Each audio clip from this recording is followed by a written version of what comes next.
Hola amigos, ¿qué tal? Stuart here from Spain Speaks with the Spain News Update.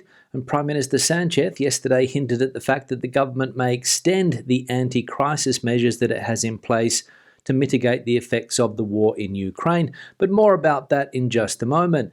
Firstly, a big thanks to all of the people that left comments on the last video. Lots of comments, lots of debate happening there as usual.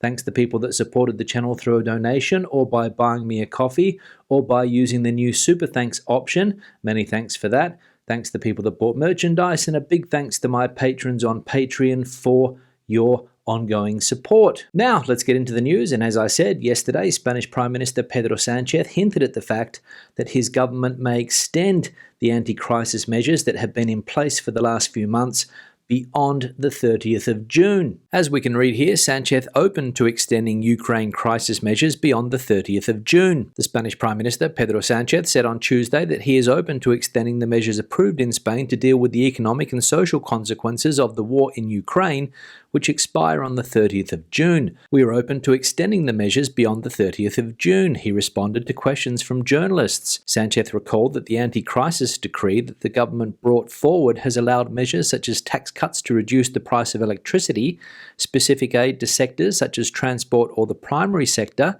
agriculture, livestock or fishing, an increase in the number of households protected by the Bono Social Eléctrico or the minimum vital income items, as well as the 20 cents per litre reduction in petrol prices. So there we go, a chance that these crisis measures could be extended beyond the 30th of June. And let's be honest, that would be great for a lot of people who are unfortunately doing it very, very tough at the moment. Now, we all know that high inflation is a serious problem for the Spanish economy at the moment. Government measures to bring inflation down don't seem to be working, and the government is putting the blame for high inflation on the war in Ukraine. But according to the Bank of Spain, that is not the sole reason for high inflation in this country. And as we can read here, the Bank of Spain contradicts the government. Inflation began to pick up long before the war. No, the high inflation suffered by the Spanish economy was not triggered by Russia's invasion of Ukraine and the war that this unleashed, as the government claims. This was something that could be sensed or even affirmed, but in case there was any doubt, the Bank of Spain has clearly pointed out that the price increase began much earlier, in mid-2021 to be precise, and after the removal of the restrictions imposed during the pandemic. The causes behind this increase include, firstly, the rapid reactivation of demand following the removal of restrictions to contain the pandemic in a context where production was limited, said the agency's governor, Pablo Hernández de Cos, on Tuesday. So the Bank of Spain there setting the government straight on inflation and saying that prices began to rise here in Spain long before Russia's invasion of Ukraine. Now, the Bank of Spain is making headlines for another reason today, because they've recently released a report saying what would happen to the Spanish economy if the European Union broke trading ties with Russia. And as we can see here, the Bank of Spain forecast that a Russia-EU trade breakdown would shrink Spanish GDP by 1.8%. A hypothetical total closure of trade relations between Russia and the EU due to the invasion of Ukraine would have an impact on the Spanish economy of a 1.8% drop in GDP during the first year, according to an article published on Tuesday by the Banco de España. If the conflict were to reduce its scope to the suspension of Russian energy imports, the damage to the Spanish economy would be a drop in GDP of between 0.8% and 1.4%, and an increase in inflation of between 0.8 and 1.2 percentage points in the first year, compared with a scenario without such restrictions. So there we go, a breakdown in EU-Russian trade relations would be dire for the Spanish economy, with a 1.8% shrink in GDP here. Now, the tourism industry here in Spain seems to have recovered and is bouncing back to pre-pandemic levels. As we can see, Spain received 6.1 million tourists in April, 10 times more than in 2021. Spain received 6.1 million international tourists in April, almost 10 times more than a year earlier, and only 1 million below the 7.14 million in April 2019 before the pandemic. These 6 million people spent 6.9 billion euros, compared with 670 million euros a year ago, and $7.056 billion in March 2019.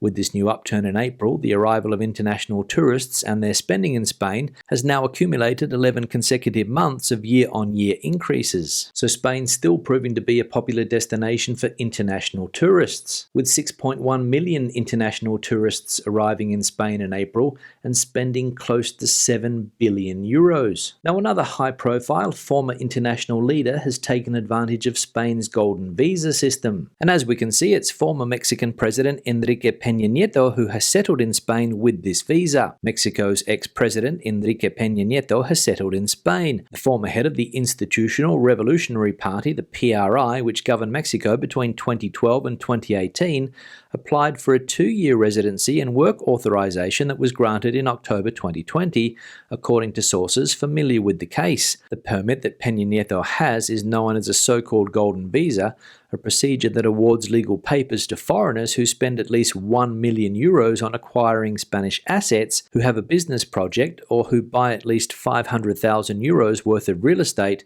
10.5 million Mexican pesos. It's the formula that dozens of Russian, Chinese, and Venezuelan entrepreneurs have used over the years to settle down in Spain. So there we go, former Mexican President Enrique Peña Nieto deciding that Spain is going to be his new home. And it just goes to show how easy it is to move countries when you've got money. Now, if you're planning a move to Spain and you're thinking of renting a house or a flat here, you might be interested in this next article. Which provinces have the most expensive rents in Spain? Inhabitants of the provinces of Madrid, Barcelona, and the Balearic Islands face some of the highest rents in Spain. Madrid is number 1 in the ranking in collective housing, flats, with an average monthly price of 700 euros compared to 654 in Barcelona and 605 in the Balearic Islands, according to data from the 2020 Housing Rental Index of the Ministry of Transport, Mobility and Urban Agenda. However, if analysed by provincial capitals, Barcelona would top the list with 800 euros per month, compared to 754 in Madrid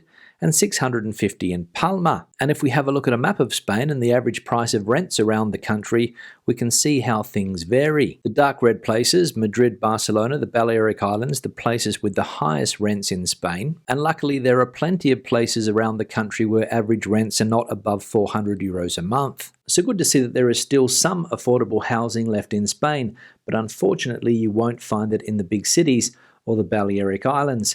Now let's have a look at some of the comments from previous videos. One here from Ross. Hi Stu, Ross from Albany, New York.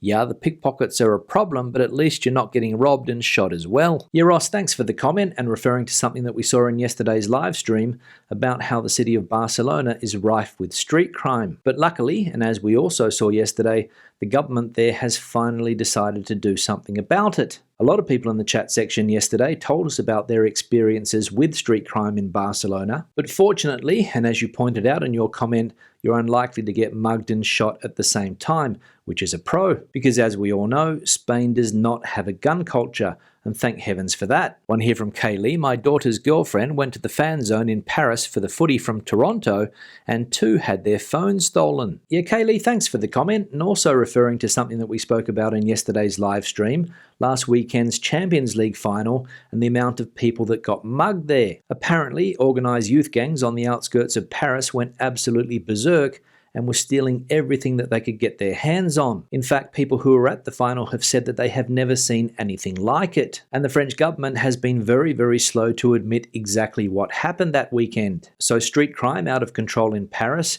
street crime out of control in Barcelona. What are European cities coming to? One here from Outdoor Chilled. Spain, Northern Europe, US, Asia, Africa, Eastern Europe. You have people all over the world driving with their head under their arm. So it doesn't matter if you're in Spain or any other country, you'll find crazy drivers all over the world. I've been working and living in quite a few countries, and Spain is not on the top of the list of crazy drivers. Just saying. Thanks for sharing, Stu, as always. The Outdoor Chilled, thanks for the comment, and thanks for giving us your opinion on drivers here in Spain. We've seen a couple of comments recently criticising drivers here in Spain, but in my opinion, as I said yesterday, they're not the worst I've seen. Sure, some people can get a little bit crazy on the roads, but that happens everywhere. right? So I'll say it again and hope it stays on the record that in my opinion, Spanish drivers are not that bad. One here from Sucariva, I've worked in many businesses where the employees wish cash would go away. Cash makes you robbery prone, can be skimmed by employees and managers, and helps facilitate organised crime, tax dodgers, and the drug trade. Going cashless has helped the hotel that I work at out a lot. Even our laundromat is cashless. But on the flip side, immigrants, disabled people, and the working poor, who oftentimes don't even have a bank account, see this as thinly veiled discrimination. This is because they tend to spend every dime they get, so cash is a necessity for them. We need to strike a balance here. I've worked in convenience stores before and know what it's like to be threatened with a knife for a $5 in the till at 1 a.m. Perhaps a soft cap is in order.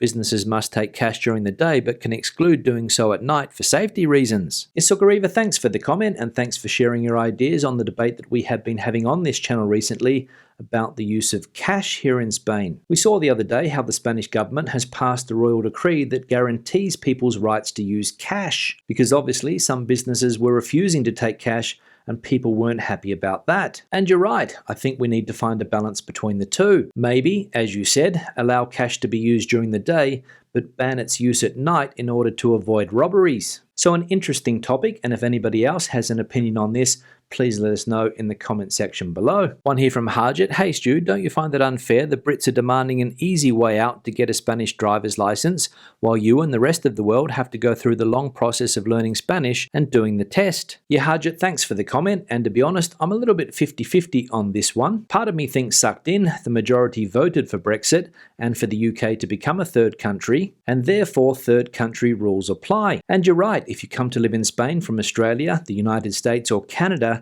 you can't get your license exchanged, you have to sit the test. But another part of me thinks that it is a little bit unfair given the fact that the UK was in the European Union for such a long time and that UK driving rules and regulations were adapted to EU rules and regulations. And I don't think that has changed, and virtually every other European Union country allows British people to exchange their licenses, so why not Spain? So I'm a little bit 50-50, as I said, but if I were British, I'd be scratching my head. And finally, one here from Elaine, El Día de Castilla-La Mancha commemorates when Castilla-La Mancha officially became a Comunidad Autónoma in 1984.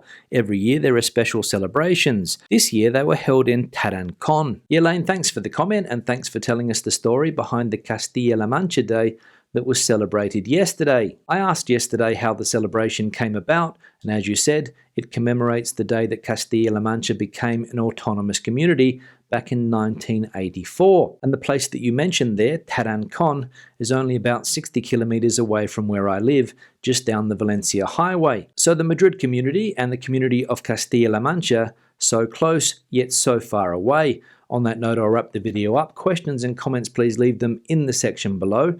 Debate the video out as you normally do. Give it a thumbs up if you liked it, thumbs down if you didn't. I'll see you in the next one. Hasta luego.